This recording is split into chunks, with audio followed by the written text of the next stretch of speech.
का हो साली जी, कहाँ की तैयारी बा हो? रहो न जीजा, मैंने तैयार ना होकी। ओहो बुझ गई नी, मनबू ना सो। हाँ जी।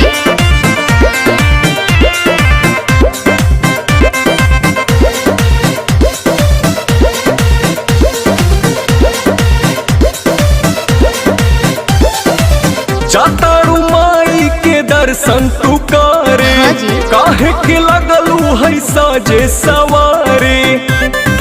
मैंने तैयार ना होकी। अरे जल्दी हो खा, जातारू माई के दर्शन तू करे, हाँ जी। काहे के लगलू है साजे सवारे।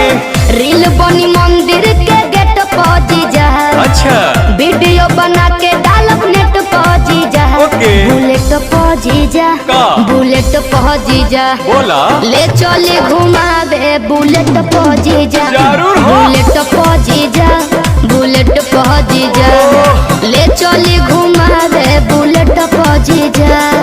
बुझने हम सब बुझतानी।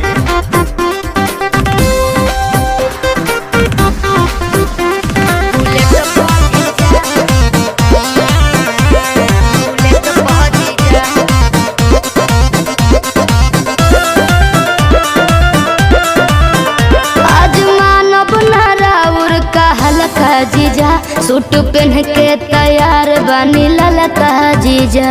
अच्छा ठीक बा। ए जीजा जी सुना, जौन कहबू खाए के साली उ घर ही लिया दे हबो। अरे ना जी। डेयरी मिल्क कहा चॉकलेट तू पैकेट खिया दे हबो। मालूम ना हम चॉकलेट पा जीजा, अरे चाउमीन चाट के प्लेट पा जीजा। बुलेट पा जीजा, का? बुलेट पा जीजा, बोला। ले चले घुमावे बुलेट पा जीजा। आहो। बुलेट पा जीजा, का? बुलेट पा जीजा, ले चले घुमावे बुलेट पा जीजा। अरे भागत काहे बनी? अरे कहाँ भागतानी।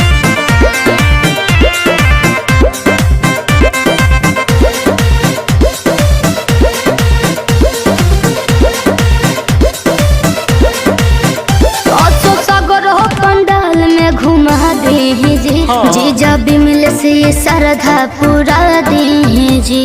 ठीक बनू, फिर कुछ ना कहो। अच्छा सुना, जयबू माई के दर्शन करे की का वीडियो बनावे जाइबू। माना बतिया बिना पांडे के का मोबाइल भूलवावे जाइबू।